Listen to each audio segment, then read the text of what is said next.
This is Atheist in Ohio. Correct me if I said that wrong. Hi, it's Atik, but it's not a big deal. Yeah, great. Glad to hear from you. What's on your mind today? Well, this is my first time. Oh wow, that is a pothole. Okay, sorry. This is my first time even finding your show, or obviously getting on the show. So part of me just wanted to pick you guys' brains. It's my lunch break at work, so. So what can we tell you about the world, life, universe, anything else? What did you want to ask us about? Oh, well, if you want, we can pick up from where the last guy, Luke, was. Well, I have no idea where the last guy was when all was said and done. So yeah, let's leave that for the moment. And I'll tell you what, if you're still driving, let you maybe pull over and touch base with our team, and we can get back to you and jump into this conversation. Okay, yeah. So if you're parked now, love to hear from you, love to talk to you. I understood from the call screener that you were kind of curious about Richard and I's background, maybe how we ended up in these chairs talking about all of this stuff on a Sunday morning. Is that kind of what you had in mind? Yeah, I am actually very curious, and especially since you did say that you believe in a necessary being or entity or cause, rather. So I am actually very curious how you guys both arrived to your conclusions. Yeah, Richard, was that something that you were willing to entertain as a possibility, or is that something that you are convinced of? It's something I think is a possibility. I don't know is the answer to what was the cause of the universe, is the answer that I would give. I see no philosophical difficulty in either its being a necessary being or a contingent series of events.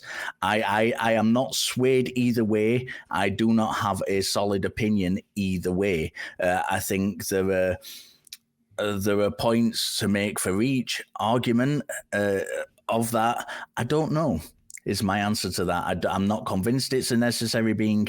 It could be a necessary being.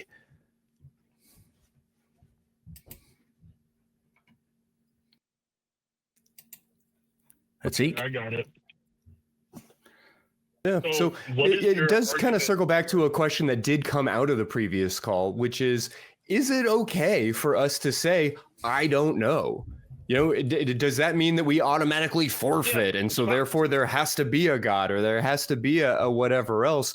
Maybe that's a little bit hyperbolic, but Atik, how does it strike you to let some of these questions be maybe not unanswered indefinitely, but to just accept that we don't have an answer now?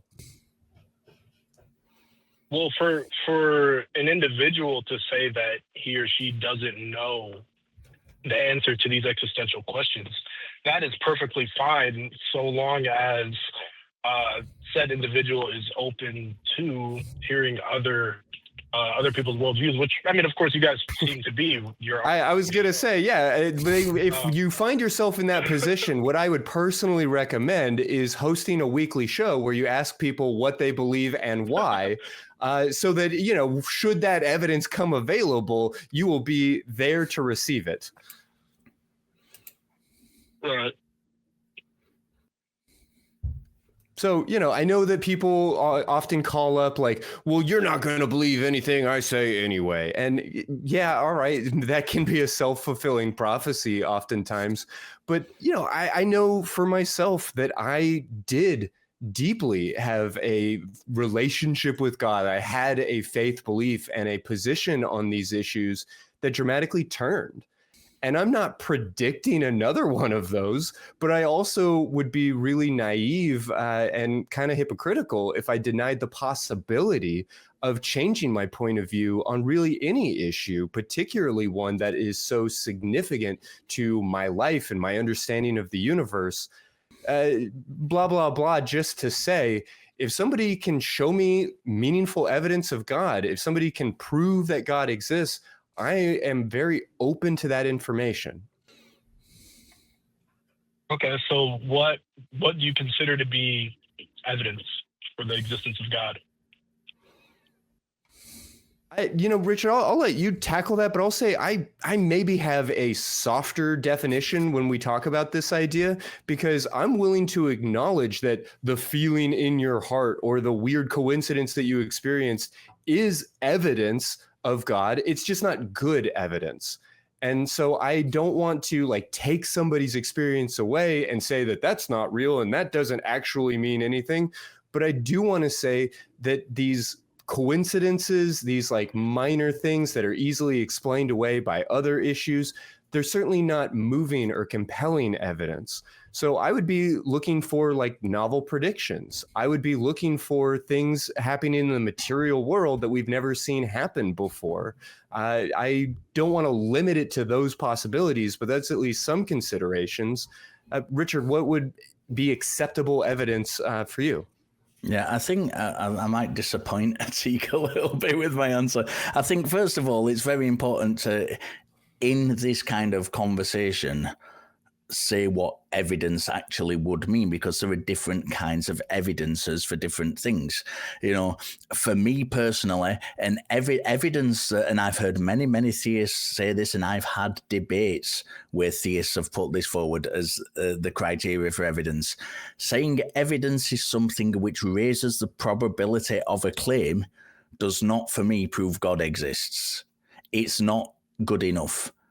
For me, evidence in whether it's God or anything, evidence to demonstrate that something exists has to be sufficient to demonstrate that that thing exists. Now, when it comes to God, and this is where I'm going to disappoint you, unfortunately, Atik, I would have to say my answer would be sufficient evidence, and that alone, because I don't know what form that would take. And if we kind of look at something else that we've recently kind of come to a consensus that does exist, that of dark matter, we didn't say that there is dark matter.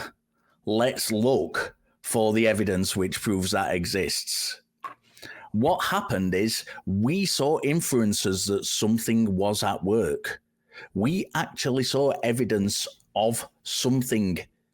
And when we saw that evidence, we investigated that evidence, and we've put the placeholder name dark matter onto that phenomena. We still don't fully understand what it is, but we've put that placeholder name. But crucially, it was something that we didn't know existed. We now know that thing existed, and we got there because the evidence presented itself.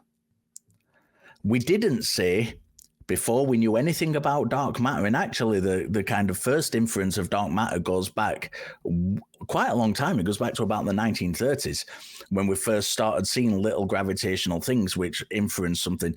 But we didn't say, before the 1930s, when we had no idea about dark matter at all, there is dark matter.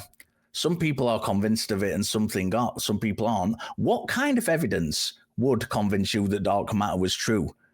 Because that is not how we approach the question of things existing. And this, I find, it's a very popular kind of question that's given to us by theists.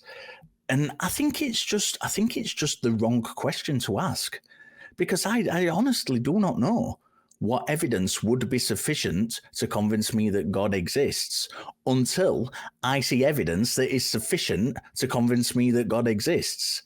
And that, as disappointing as it is, unfortunately, Atik, is my answer. Okay. So, I mean, I'm not sure how many Muslims you've spoken to on the show, but I guess with that, I would like to focus on the Islamic perspective. So I would like to ask the both of you, do human beings know the future? I mean, we'd have to try and define words like know and like future. But yeah, I think we can say, no, we don't know the future, but we can make accurate predictions, or we can make predictions that vary in their accuracy depending on what the claim actually is. Is that sufficiently philosophically sound? Is that valid? Can we work with that? Sure.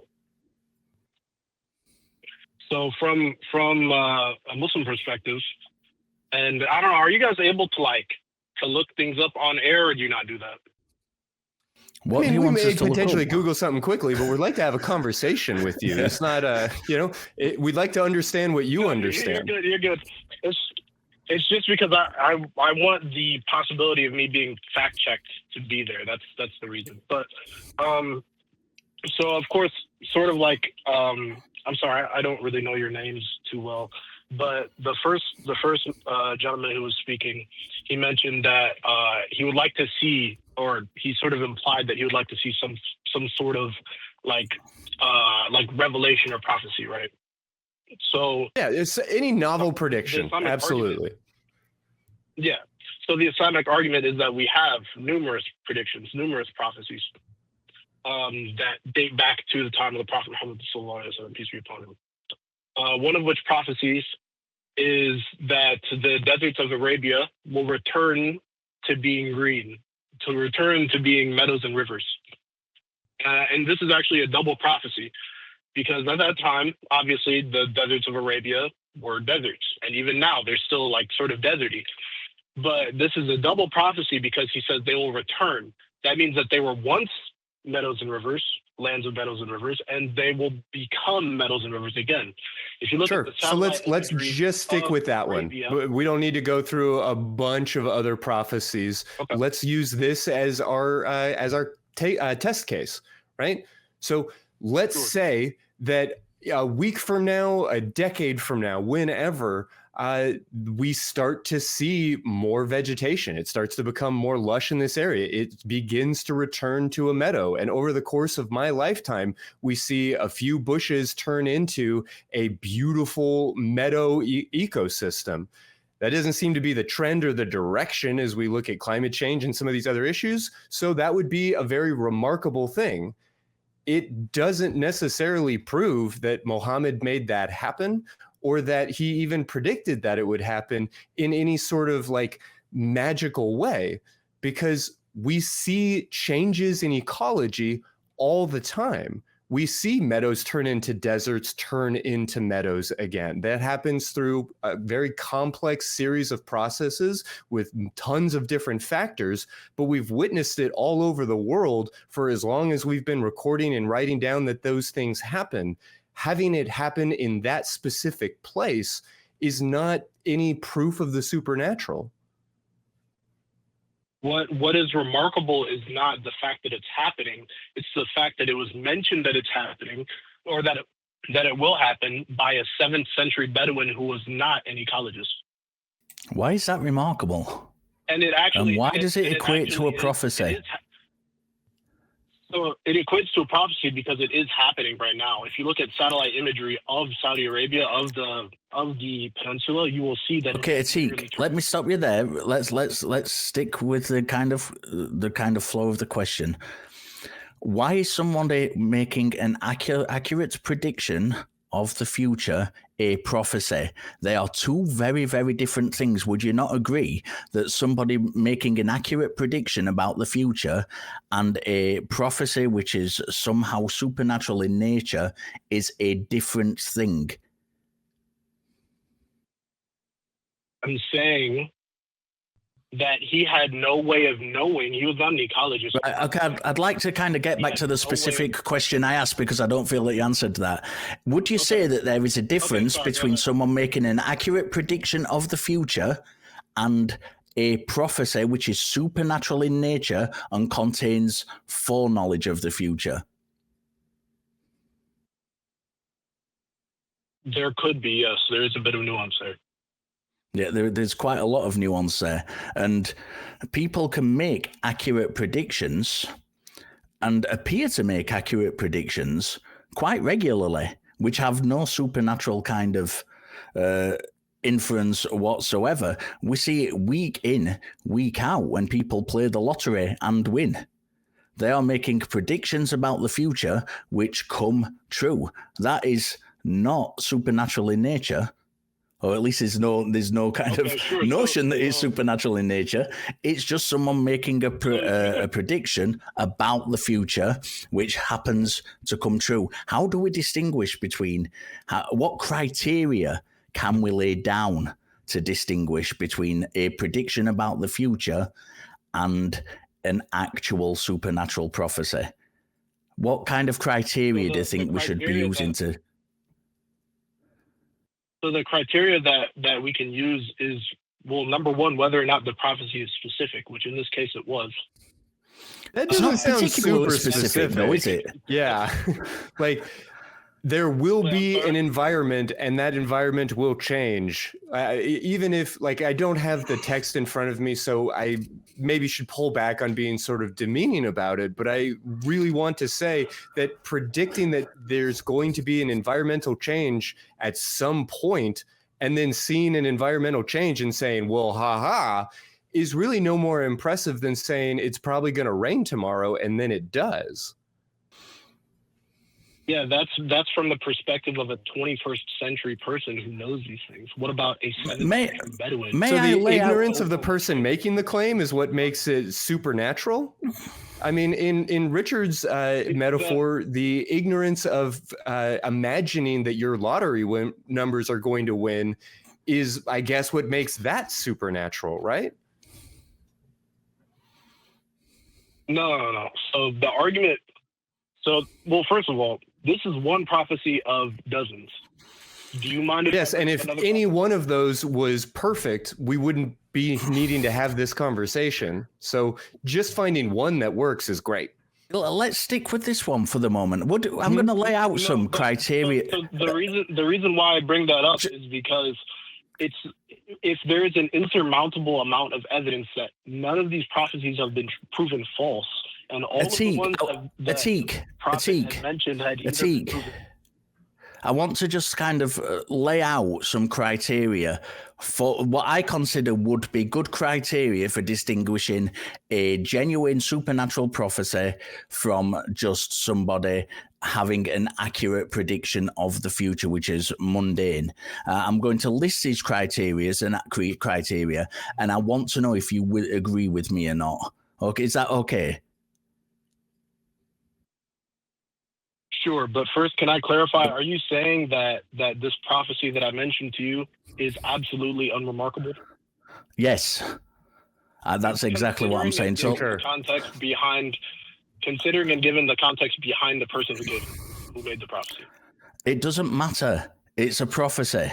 It doesn't matter whether he's entirely uneducated, which I don't believe Muhammad was, by the way, because his first wife was a trader who was very, very well traveled.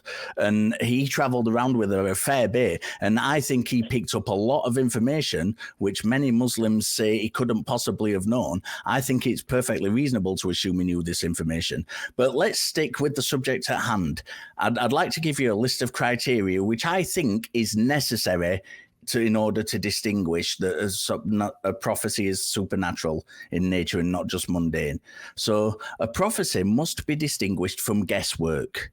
It must be clearer than vague allegory. It should be specific to time, location, events, and individuals without being worked towards by any party, and preferably, although this is unlikely, made in secret and sealed and locked away until after the events transpire. I think that is the minimum set of criteria that we can use to say as prophecies even beginning to be supernatural. And I don't think we see that in any religious philosophy made anywhere. It certainly doesn't apply to this kind of example you've given. It doesn't... it's not distinguishable from guesswork, in my opinion. It's not specific to time. It is specific to location. It's not specific to events. It's not specific to individuals. And I think from the list I gave, I think that is the kind of, out of all the ones I gave, the only one it is specific with is location. And even then, it's kind of a vague general area. So I'd kind of like you to address why you think that it counts as a prophecy when it doesn't hit those criteria. So the thing is, I agree with every single criterion that you listed. and it does actually hit the location criteria, as you mentioned. Yeah, whether or not I it's agree. vague is irrelevant. It hits the location criteria. No, being vague is not irrelevant. It's absolutely not irrelevant. No. What I mean is the Arabian Peninsula. He mentioned a specific, like, for you to call that vague is like me saying that Ohio is a big state, and you're saying that, oh, that's a vague conversation, or that's a vague argument to have. No, I'm talking about a specific location, and this specific location, something's going to happen to it, or something is about it. That's what he mentioned. That's not vague at all. And what? Just relate to me again what the prophecy was. He said that he said that the deserts of Arabia, meaning the Arabian Peninsula, will revert back to being meadows and rivers. Meaning that they were before, and they will become meadows and rivers again. And have they? Extremely specific. He's talking about the deserts. Have they? Yes. If you So look the at entire Arabian Peninsula is now covered in meadows, and none of it is desert. Is that something? Okay, so you know about ecology, all this stuff. Do rivers and meadows just show up out of nowhere in one day, or do they happen over time? I mean, did this happen in one day? Like, rivers and meadows do show up where there weren't any. We started the call at that point. So if we are back there, I might be losing patience. Did they show up in one day? I'm saying they didn't. I'm saying this is a thing that happens over time, clearly. I agree. And are they now covered? They are yes, the deserts of Arabia. Are the desert regions covered in meadows currently? Not are they transitioning, are they covered? Your prophecy's still cooking. Yeah, it's unfulfilled. Just on that single point, the prophecy is unfulfilled. It cannot be counted as a prophecy. Okay, sure. But part of it... I mean, the criteria didn't match in the first place, but we're not there with it. So, Atik, is there anything else that you can offer us here to help us understand where we're being obstinate or what it is that we're missing? Like, what is for you really the linchpin of what Richard and I are somehow unable or refusing to understand? So the issue is that you brought up the criteria, right? You said that part of the criteria was that the prophecy has to be location specific. That was one of the many criteria that was listed, and I think that might have been the only one that was satisfied. Okay, but so first of all, I said that there are dozens of prophecies. And yes, across all of the dozens of prophecies, every single one of those criteria are satisfied. Okay, so find me one. Call back in the future with one prophecy that matches all of the criteria, and then we'll talk about it instead of wasting time about this other prophecy that doesn't meet the criteria that also hasn't been fulfilled. Don't know why you picked that one when you had dozens to choose from. I'm sure you just made a mistake there, and I'm sure that you will call back in the future and be able to prove to us that there is a single novel prediction that takes all of Richard's criteria into account and that has been fulfilled in a completely unambiguous way. When you're ready for that conversation, shoot us an email, give us a call. We are sincerely eager to get it out there, but we've just been wandering around in the marshes and deserts for quite a few minutes now, and I don't feel like I understand anything I didn't before the call started.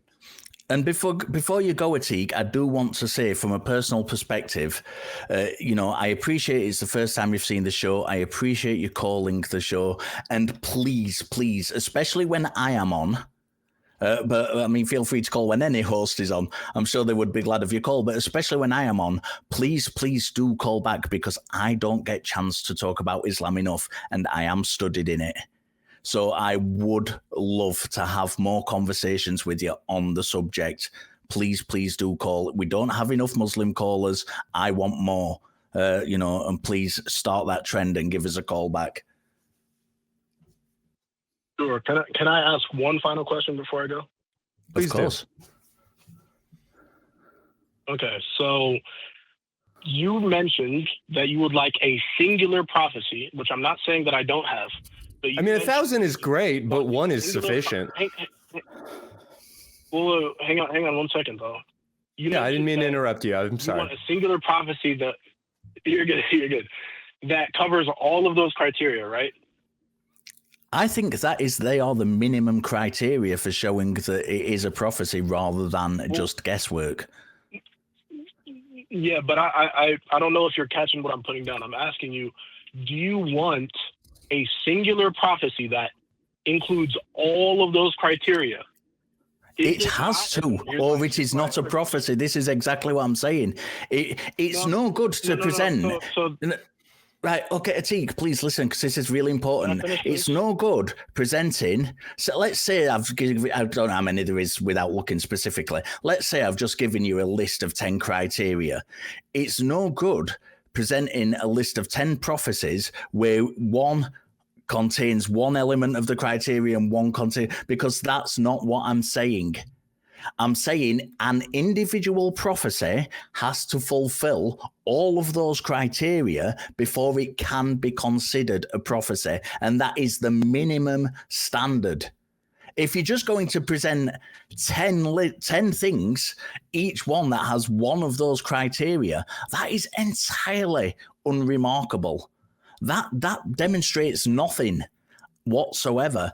Each individual prophecy has to hit those criteria. So listen back to the show, listen to the criteria I gave you, and if any of the Islamic prophecies that you know of fulfill all of those criteria, please present that, because that would be the best one to present. Okay, you know what? I do have one. If you'll have me for a few more minutes, I actually do have one. I'd like to present it. Christy, I'll let you choose. You're the host. You know, I really appreciate that, but let me let you bake that formulation a little bit. We want to have this conversation, but we want to make sure that it is organized, that it is intentional, that you are showing up with your A game. So please, please, please don't take this as an insult, but take a week. Take those criteria down, go back through and watch this video, listen to what Richard said, make sure that you're going through with your checkbox, be as organized as you possibly can so that you can completely dumbfound us and catch us completely off guard, and we can perhaps find something new or something truly amazing. For today, I do want to go ahead and be respectful to a caller who's been on the line for a good 45 minutes now, and so I'm going to let you go. But I really would love to hear this conversation continue.